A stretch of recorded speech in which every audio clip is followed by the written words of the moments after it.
Hello. Hello, glad to be speaking to you here. In this presentation, we're going to cover topics of exploitation techniques and attacks on hosting assets. We focus on underground bulletproof market and systems which are mainly hacked for resale. This presentation is going to be delivered by me, Fedor Yarashkin, And and me, Vladimir Kropotov. we are senior threat researchers at Micro Research. Our biography can be found on the website. So let's not spend so much precious time and move on. Market of compromised assets. The first thing we would like to discuss is the market of compromised assets. After all of the activity that we are planning to discuss here is done with the purpose of obtaining access to the machines. Those machines would be later resold on the market for other purposes, such as stealing data, exfiltrating data, or running ransomware attacks. So let's look at it in more detail. Here's an example of what potential offers might look like on underground market. Person might be selling access to a gaming company or resources or infrastructure of a large company or a set of companies. He also could be selling simply VPN access or RDP access. Let's look into more examples. Mhm. So, what are the major components of the market? The market typically includes sellers, those who acquire and sell resources on the market. There could be also buyers, customers who mainly require that kind of content. And of course, as a in any market economy, we have market and demand. Yeah, market and demand is a balance between sellers who can offer and buyers who can pay. Based on multiple sources, we know that sellers often operate on the edge of profitability. And it's very interesting to look at the prices, services that are offered and demanded. We'll also discuss platforms where buying and selling taking place, such as forum, messenger platforms. Here's an example of one of such market sellers. You can see that this person often sells access to the networks, presumably compromised networks, but he's also buying other products in the market. It's actually very interesting to see what kind of things he's shopping for. The, Aside from selling access, this person is also attempting to buy data.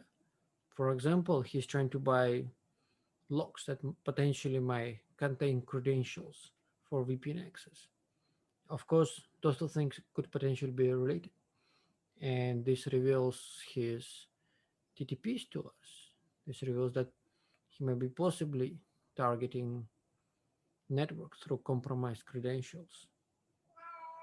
messenger platforms, it's another platform where market is going on, where buyers and sellers and buyers offer dissimilar services which are offered on the underground markets, on the underground forums. But the difference between messenger platforms and forums, for example, because sellers and buyers can communicate with each other immediately using the same platform, which considered to be more secure than majority of forums. Another thing, another thing was mentioning platforms that it also allows different type of functionality as well. Users can implement their own bots and they can run messenger platform based shops that are primarily operated by bots. So quite a bit of more automation compared to a regular website. As you see on this screenshot, many channels will have bots that come with it. You can interact with the bots interactively.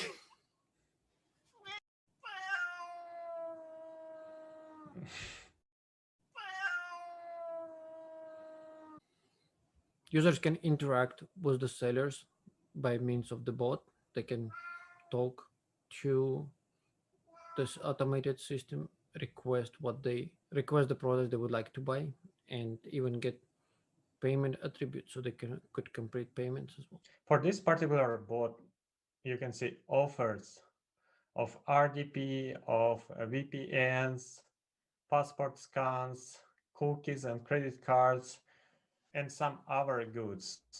And to buy that, it's required to type several commands and transfer money to a particular e-wallet using particular comment. So if you look at the offerings, this can already give us some ideas of how the attacker breaks into the networks. So in these exceptions, you can actually see the threat actor shopping for VPN credentials, but he's also offering RDP access to large network. So we can assume that the attacker at least executes two attack vectors. One is by breaching network through compromised RDP credentials.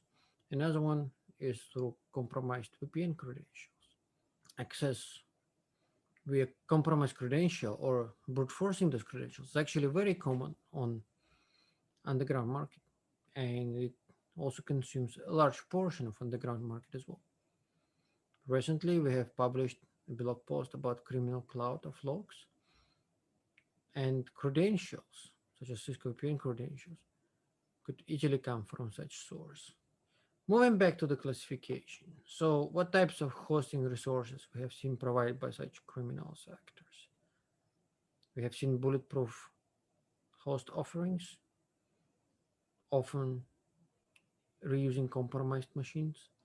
We also have seen hosts being sold for the purpose of running SOCs or proxies on them, or even reverse proxies.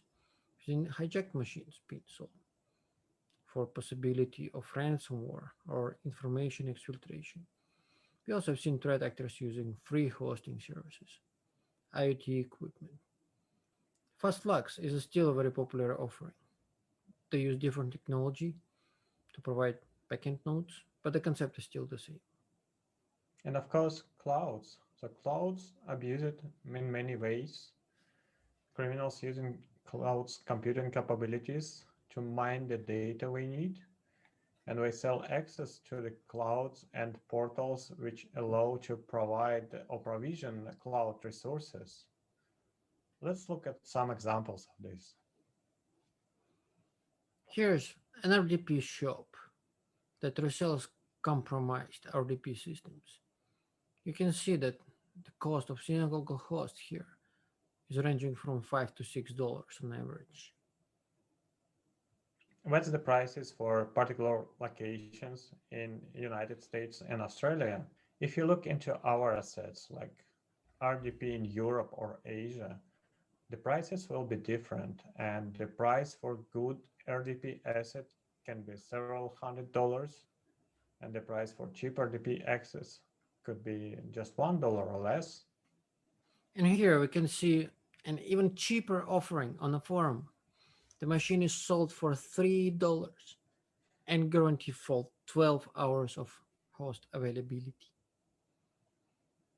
Actually, this sign of warranty, which is not a month or year or just several hours, 24 hours, 48 hours, often said that this service provided on compromised asset and the seller doesn't have full control on environment.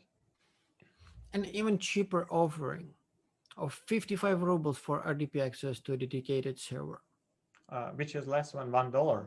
In fact, it's actually very common to abuse free trials of cloud services to provision dedicated servers. Could be either done by using stolen credit cards or cloud provider credentials. So another user on this slide primarily sells shell tunnels on forums. So he's focused on compromising Unix systems. And the price is 1 USD on cheap. And he's offering tailored by a region, state, and a city. This offering is perfectly fine-tuned for fraudsters who run banking fraud when they need to access bank from a particular location. And we can do this at scale. It is possible to purchase several hundreds of proxies at one deal with huge discount. Another threat actor focuses mainly on compromised IoT devices and sells access to them, broken down by countries. And the sector sells assets everywhere all over the world, except ex-USSR countries, because probably the sector located somewhere at the country on ex-USSR territory.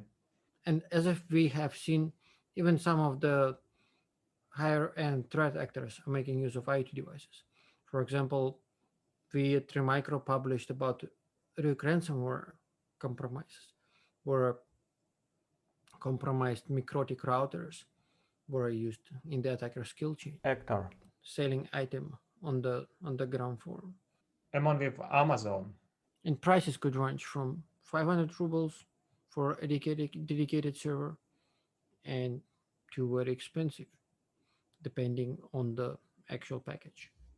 And we see both offer and demand of this kind of market. For example, this person claims that he can process the credentials for Google Cloud at the scale of tens of thousands credentials per day. And he is ready to buy with a reasonable price all those credentials collected by our criminals. Well, let's look a bit more into modus operandi of threat actors working with typical stolen hosting assets. We're specifically interested in those operations which could reveal us how attackers compromise those systems. We gain our knowledge from multiple sources. We analyze underground forums. We also examine our telemetry. We examine uh, system event data on compromised systems, and then we make our conclusions. What gets more and more common is actually buying credentials from other people, and those people normally sift for those credentials in the logs that they collect from log stealers and other information. As we discussed before, this is a new growing market of either offering services to sift through the logs or even providing uh, in-cloud access for end users so they could search for the logs by themselves.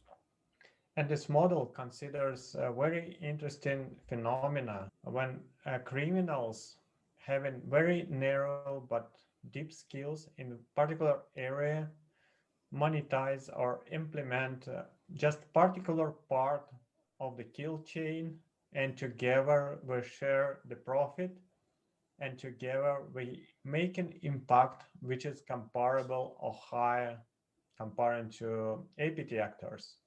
So with this threat actor, what are the exploitation techniques that he's liking to use?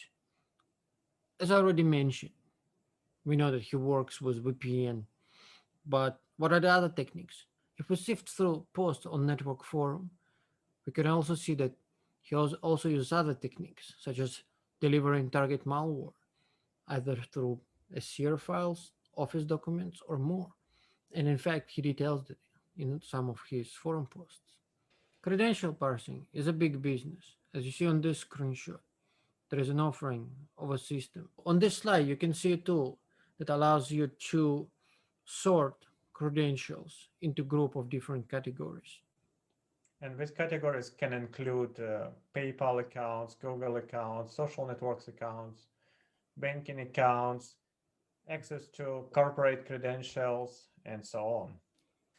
One of the next stages when credentials are sorted is the credential validation. Criminals use customized configs for well-known tools to accomplish this task. Or they develop automate tools or even use off-shelf open source tools for this purpose. So on this banner that we've seen on the forum, you can see a demonstration of automation of credential brute force using off-shelf tools. The person is using a dictionary and used automated Windows tools for validation of the credentials that he has in form of a text file. With a list of servers or computers, it is possible to implement bulk actions like build a fingerprint of the system, run particular command, or do something other. And these kind of technologies allow commit crimes at scale. So as long as the task is for one network or similar tasks for several networks, with actions can be done by pushing just several buttons. Let's examine another source of credentials. We've seen an interesting offering on a forum where the person maintains a cloud of logs and he's offering to run searches for credentials that match certain criteria in his logs. Here mentions he does not have access to mail and he does not have cookies. And the service to run a single search only costs $2. Very much a cloud-based business model where criminals can mine for credentials that we need and which we are able to monetize effectively based on their skill set. Another example, an electronics maker in China. The person advertises that he managed to compromise this organization. He got admin rights to the system and domain controller, and he sells access for 150 bitcoins. He's not willing to work directly with a buyer. He wants to work through a guarantor, which is very understandable when we're talking about this amount of money. In addition to this person posted a follow-up message where he shows some of the screenshots of type of systems that he had access to, as well as a bit of more detail on type of data that he compromised. As you see, he has access to 27 RDP accounts, several workgroups, and lots of data.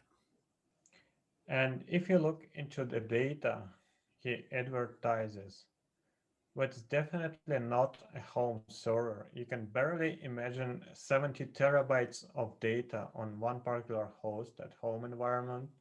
So it should be definitely a corporate environment. And these are the screenshots provided by the attacker, in case if you were wondering. Let's look at what were the other types of access that we've seen being sold on the forums. As you see, it's actually very common to sell access to companies, detailing what kind of access level the person has. In some cases, the user would only have VPN credentials and simply a footstep into the target network. In other cases, they would have access to the domain controller, fully compromised. As you've seen with recent ransomware attacks, this is a very common pattern among ransomware attackers to compromise network and distribute ransomware through credentials obtained from a domain controller.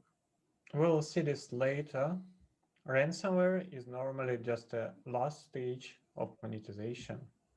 An attacker do a lot of things before he put in a ransom message on the desktop. In this case, you can see other organizations being compromised. In one case, the attacker has access to the main controller. In the other case, he compromised VPN. Understandably, the attacker does not reveal who the victim is, so he simply mentions the country, the field in which the victim company operates, and roughly revenue of the company plus the number of the employees. And of course, the price of access really depends on the company revenue and industry, because there are different ways to monetize different companies in different critical industries. And of course, to sell access to the infrastructure, somebody have to compromise this infrastructure. And for this, either pen testing tools are used, or even sometimes criminals were chasing 0 days and using with 0 days to compromise infrastructure. So, but they have to earn more money from compromises compared to the price of 0 day. So from our experience, we've seen both 0 days and all vulnerabilities being exploited by the hackers. In this case, we can see that attackers selling remote access vulnerability in Cisco, and he's also selling pre-authentication vulnerability in CentOS web panel. You can see that the first vulnerability is sold for 20k USD, while the other vulnerability is even more expensive, $75,000. However, we also seen attackers exploiting some of well-known vulnerabilities such as Eternal Blue when they spread laterally on internal networks. And we will come back to that. Criminals are able to pay the price which is comparable to the cost of new Tesla just to optimize a part of your compromise operations. So once the attackers gain initial footprint on the target network, how do they spread their compromise? Let's examine some of the attackers' techniques when they move laterally inside compromised networks. When the attackers are breaking networks, what are their primary targets? Of course, they would go after VPN credentials. VPN credentials would allow them to maintain access to compromised networks and also resell them. Aside from VPN credentials, they would be also looking for other entry points into target networks, such as RDP credentials or any other services which would allow attackers to access organization networks remotely, even after their initial point of breach is blocked. One of the main targets, as we've seen with previous slides, is AD credentials. If they manage to compromise the main controller, that is one of their ultimate jewels. They use a lot of harvested credentials. They may also be planting rootkits and keyloggers to collect additional credentials.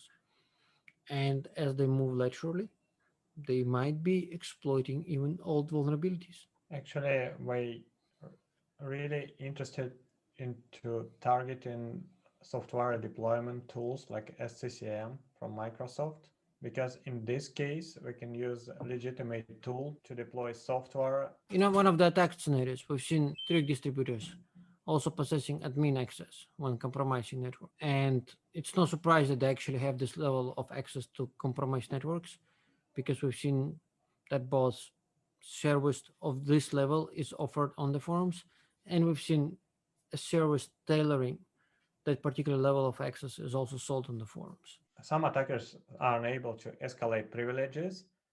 So when we are already in the network, we try to do this by ourselves, but went into troubles, and we requesting help from our actors who are the expert in this particular field of privilege escalation in the corporate network, and we're ready to pay for this reasonable money. Here is an example of Ryuk ransomware actors exploiting all vulnerabilities to spread laterally through the network. In one of the posts that we published before, we could see them using internal blue vulnerability to move laterally through the network. So, for example, we've seen job offers where there were requests to hire people who would be able to raise privilege in networks of European companies. In this case, we can see an offer to escalate privileges, an actor ready to share either the profit or paid particular amount of money per compromised unit. And in this particular case, we're discussing access to many SMB companies or middle-sized companies which have Active Directory deployed in their networks. We've seen one of the threat actors that we previously observed on the forum also looking for specialists who would be helping him with penetration test. And in fact, he clarifies that type of penetration testing he's looking for is to do privilege escalation on the network. The same person was actually looking to hire a pen testing specialist to assist him in compromising networks, as we see on the screenshot. We can see not only requests to hack into infrastructures, but offers. So for example, here we can see an offer from an actor who can hack into particular site or particular infrastructure using brute force attacks. He have tools in place and he succeed in several attacks against well-known organizations already. In another instance of a person offering his services. We've seen him also covering things like social networks. Of course, this does not cover infrastructure itself, but this is nevertheless interesting. One of the interesting things is that this threat actor is not only offering to use exploitation techniques, but also social engineering techniques to target potential victims. So, since attackers manage to collect so much resources that they compromise, often automatically, they need a tool which they could use to sell those resources as well. And of course, such platforms exist. For example, on this quick screenshot, we see a person offering a platform that allows users to buy and sell RDP servers. We've seen many of them. We've seen RDP shops. So this is just one single instance that we would like to show as an example. Because Hector here highlights the automation procedures that we implement to help sellers and buyers automate all the tasks, all the life cycle after compromise. Cloud technologies. Cloud technologies. Which kind of buzzword? But what hackers did or underground actors did, we having access to the consoles and we can provision different types of machines using with consoles which are technically belongs to corporate environment. And if you think about this way, like a person need a not just a random computational power, but provisionist costs will be located generally inside the corporate environment or inside the part of the infrastructure related to the corporate environment.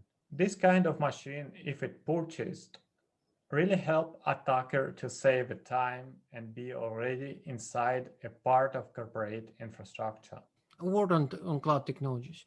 We've seen a lot of interest in actually buying cloud logs, logs that allow users to see access to consoles that manage cloud resources.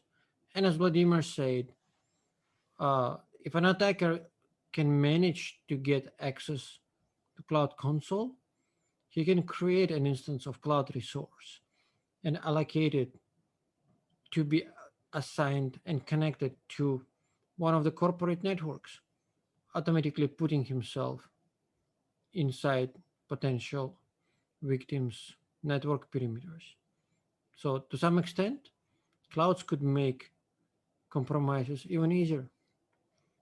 So, how the compromised resources are monetized? After all, many of those activities are about making money. So, let's look into monetization methods that attackers are using to convert attacks into cash. One of the monetizations is a fast flux hosting. When compromised assets use it to host particular criminal assets like criminal forums, OC2s, or other assets, which really hard to take down in this case. And it's really hard to block IP ranges in this situation because at the time when security team able to spot these IP addresses were no longer in use. Another way, of course, of getting money is to extract money directly from bank accounts or other holders of money which could potentially be connected to a compromised resource.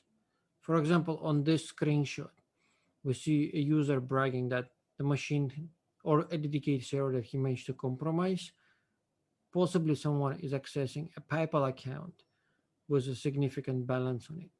And of course, it would cost a bit of more money to buy this host.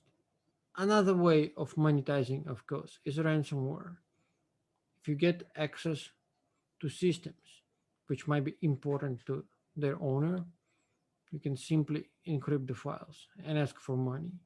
Or you can take files, encrypt them, save a backup copy, and threaten the data owner that if ransom is not paid, the data would be released. We've seen this kind of activity happening in many, many cases in recent years. And in fact, personally identifiable information creates extra leverage on potential victim to pay a ransom. Yes, in this case, victim have to solve several very complex tasks, so recover the data and recover the infrastructure. Because if data was returned, all the infrastructure is encrypted, and sometimes you have to rebuild servers and desktops for this. So anyhow, it's a bad sign when ransomware is detected, and normally it's the last stage of the monetization kill chain. So, what happens when a compromised asset is actually sold for a significant amount of money to highest bidder? Of course, the bidder would like to monetize it to the maximum extent. We've seen in recent news several warnings, including alerts issued by FBI and DHS of hospital cyber attacks that involve Ryuk ransomware. But in fact, it's not only Ryuk ransomware and it's not only hospital attacks. We've seen the same ransomware targeting manufacturing sector. We've seen the same ransomware targeting other organizations, including government offices. And it's not only Ryuk ransomware. We've seen a few others. The key point is that extortion from organizations seem to be making significant amounts of money in recent days, which awards the risk of conducting those attacks. And what is important, the extortion is not only just one of the monetization stages. In many cases, criminals never go directly to extortion right after compromise. So you have to be careful if you're under ransomware attack, and you should double check all your security systems to confirm that there was no extra activities by criminals. Because our research suggests that where almost all the time exist, and based on the forum discussions and incident response in different critical infrastructure, we decided to build kind of kill chain of compromised asset monetization. This asset could be a server, this asset could be a corporate network, or our sensitive asset, which could be monetized several ways. Asset after compromise goes normally through several stages of activities. It could be potentially used for coin mining while the seller is waiting for the asset to be sold, or the actual owner of the machine might start exfiltrating the data because the data might worth money. Once data is exfiltrated, he might try to sell it as the data or the server itself, or he might try to create pressure on the organization in paying ransom. If organization is not paying ransom, he may request organization to pay money for not releasing the data or simply sharing data to his fellow cyber criminals. More material criminal actors who have many assets compromised at the time doing extra steps: information precategorization and infrastructure precategorization and estimation of possible monetization paths, because compromised infrastructure can be sold not only to criminals but to APT groups. If it bank, it could be sold to experts who can monetize access to the bank infrastructure. If it's research institute, for example, that's a good target to sell to APT groups. And in this case, this deal is important for both buyer and seller, because seller can sell access for a higher price, which could be measured in tens or $100,000, and the buyer get many extra bonuses for this deal. One of the bonuses is direct access, often admin access to the infrastructure, so it's possible to save time. And another bonus that all the traces related to compromise will not related to APT actor, but instead it will be related to the criminal group which initially compromised the asset. And that means that investigations will have to process a lot of false flags in this situation. Of course, there are many monetization paths. So data could be exfiltrated. Systems can be used as proxies for coin mining or for ransom claim or for any type of targeted attack against critical infrastructure. So if you see a coin miner, that's a bad sign for you, because normally coin mining is a stage when criminals trying to resell asset from one owner to another and to monetize this idle time when one actor already monetized it according to his or her skills and another actor purchased infrastructure yet, we just put coin miners. And normally ransomware attack is the last stage because it's pretty visible to infrastructure owners, because criminals or attackers have to notify infrastructure owners about incident to get the ransom. So, and this often the only stage that's spotted by infrastructure owners, and they focus on this ransomware case and missing very important parts about exfiltration of data, about different type of monetization of their infrastructure. Or to put it in simple words, they're missing how the assets actually have been changing hands before the final stage of the attack was delivered. And often we're missing the thing that, for example, not 10 assets inside the network was compromised, but 100 of assets. And when we're cleaning up machines, we're rebuilding only machines that were targeted by a ransomware attack. And in this case, criminals are often capable to keep the access to our part of the infrastructure due to insufficient incident mitigation and investigation. And finally, if the asset is not worth any money to run ransomware or data exfiltration, it could be simply sold as short-term living bulletproof hosting asset. So the owner of the machine would simply make money from renting the machine as a bulletproof host until the actual owner of the machine discovers the compromise and shuts it down. And there is another case when asset after all monetization paths was not sold, but just exposed publicly with credentials, so many criminals can make use of it. And for the actor, it's just an advertisement of capabilities.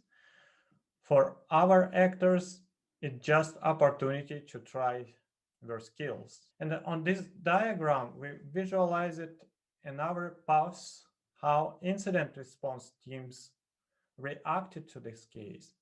So for example, if compromise was detected right after compromise or at the categorization stage, that team was mature and reaction was good, but any later stages suggest late incident response.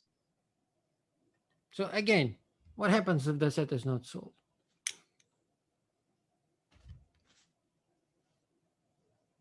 This is the actual incident that happened within the last 2 months. We've seen a threat actor advertising access to electronic manufacturing conglomerate with admin rights in 2 domains in a branch, and he was looking to get $40,000 for the access to the server. Quite a bit of money, right? I think the translation is not very accurate because it says BTC on the screenshot. It's $40,000 in Bitcoins. He also mentioned that he accessed quite a bit of data from the compromised customer. So later he was waiting and he was not able to sell the data, and he lowered the price to 30,000 US for the access. However, after some time, he was still not able to sell the machine, or he was still not able to sell the access to the network. And someone was probably looking at the forum post and guessed who was the potential victim and notified the victim. So instead, the threat actor decided to extort money from the victim organization. He posted a note on the website saying that his access levels were discovered and blocked, but he managed to exfiltrate quite some data from the organization, and he posted screenshots of the data, a link to a RAR file that contained the data, and wanted to get 500,000 US dollars from the organization in order not to disclose this information. And he waited again. After some time of waiting, he was still not able to get the money. And that's quite some money to wait. Agree. So after 1 week, when he was not paid for the data, he disclosed the password for the RAR file, which was uploaded to a file sharing website. Organization ignored his requests. Obviously, this attacker managed to get into the target network by compromising credentials of some of the VPN users. If his attack was detected at early stages of the attack and data exfiltration acts were prevented, the damage might not be so severe. So, in many cases, attackers also use supply chain compromise techniques in order to get to their targets. And we've seen a number of cases where this technique was successfully deployed. Let's look into one, a very successful case that a team within Tremicro Research published a report about. Not sure if you've heard of XCSet malware incident. What essentially the attackers did, they altered version of Xcode distributed by Apple to include malicious components. Obviously, a lot of iOS and Mac OS developers need to install Xcode in order to be able to compile the software. And in many cases, they would obtain a version of Xcode not from the primary repository, but from one of the local websites which might be hosting a copy of Xcode. They would not realize that that copy of Xcode was compromised. When a project is built with a compromised version of Xcode, the component would automatically insert a piece of malicious code into the project. And when that component or a piece of software is pushed to App Store, the Trojanized version of application will be pushed. We looked briefly into type of activity that is performed by Trojans, and the intention was a financial.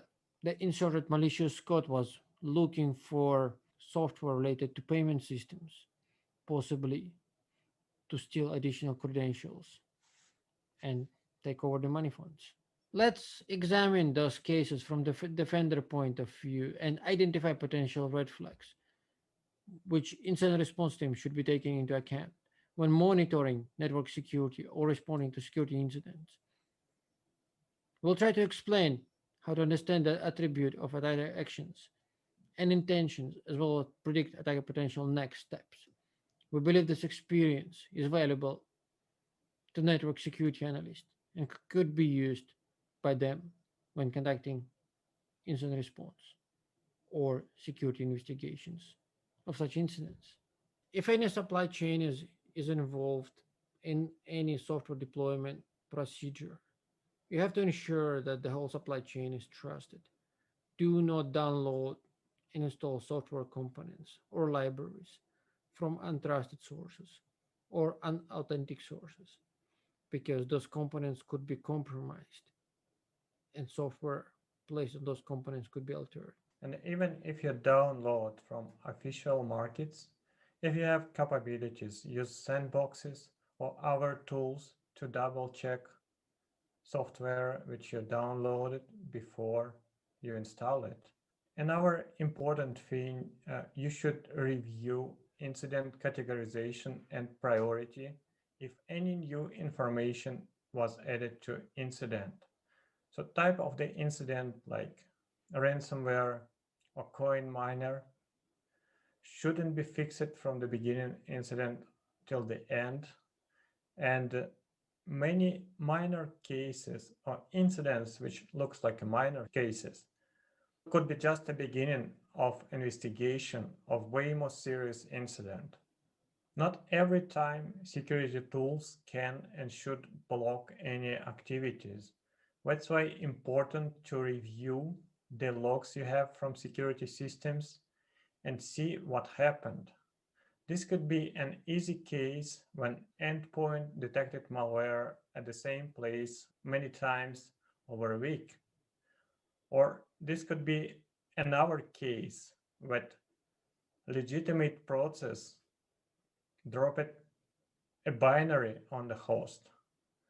This kind of things should be investigated. When using cloud technologies, be sure to use cloud monitoring tools to analyze behavior of your cloud components and detect potentially malicious activities, such as unauthorized creation of instances of virtual machines or other cloud components, or changes in your cloud deployment policies. We also have seen other mistakes made by cloud users, and in fact, we delivered a whole presentation on securing your cloud. But to recap a few, many of the cloud platforms use configuration files, either in form of YAML or XML, to deploy your cloud components. We've seen mistakes made by users of those cloud technologies by simply publishing those YAML or XML files online. Be aware that those configuration files or deployment files could actually contain credentials or other information that could potentially be used by attacker. Another mistake that we've seen frequently made by developers or cloud users alike was unintentional leakage of configuration files that could include credentials such as access tokens or keys, secret keys, which would allow attacker to access cloud components. Attackers are very aware of this and they proactively monitor many platforms such as GitHub, SourceForge for leakage of that kind of information. And in incidents that we observed, it could be less than 5 minutes from the moment when the credentials are leaked to one of those sites to the moment when attacker starts actively using them. And that could cost quite a bit of money. So we mentioned that attackers progressively develop their attacking tools and leverage cloud technologies to perform attacks faster, wider, at larger scale, utilize stolen data to the greater extent, being able to exploit every bit of leaked information. And we believe as a defenders, we should be doing the same. Proactive monitoring of different sites and correlation of such incidents is very important. A threat group A could be targeting one company at the beginning of the month and then targeting another company at the end of the month. There are tools exist which allow sharing and distribution of indicators of compromise at speed that would allow company B to be proactively detecting incidents at early stages, even when the same threat group targeting multiple companies within the same months. If your team is mature enough, you can empower cloud and big data technologies to analyze indicators of different groups and find more reliable and long-lasting IOCs, and use these IOCs to track the infrastructures, sometimes at the level and with success that actor is unable to use the infrastructure before you detect this. That means if actor deployed C2 server and leave particular fingerprint of the server, it never been yet used, but you are able to detect this. Be proactive and watch your infrastructure all the time. Ransomware doesn't happen as the initial stage of attack. Ransomware is a cherry on top of the cake. There are many other actions that attacker takes initially to compromise the target network before he is able to deploy targeted ransomware. If you are able to detect and prevent attacker from moving forward, you would be able to prevent such devastating attacks as target ransomware attacks.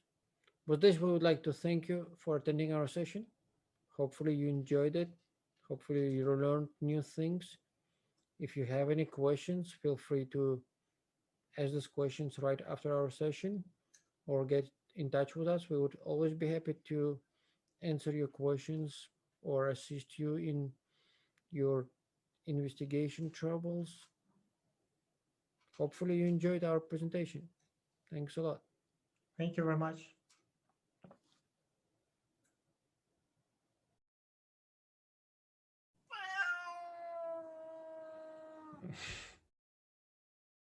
And the price is $1 on cheap.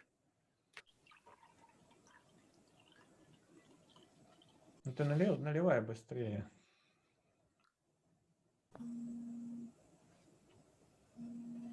Твой телефон? Мне жены звонит.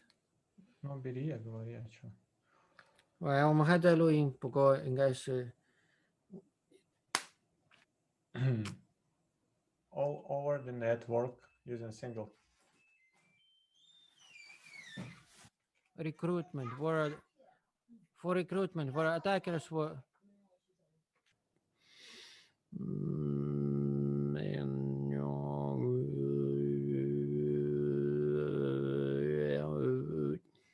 good. Ну что, погнали? Yes. Cloud technologies. Cloud technologies. More metric. More. Once the data. Да. Ну что, тогда So я what happens?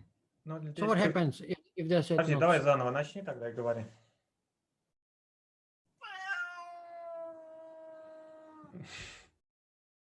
Salam alaikum, salam alaikum, salam alaikum, salam alaikum, salam alaikum, salam alaikum. Салам алейкум. Я подправил, да, я вас принимаю нормально. Лучше стало? Ну, да, ну, скажи еще раз что-нибудь. Раз, два, три, четыре, пять. Раз, два, три, раз, два, три, раз, два, три, раз, два, раз, два.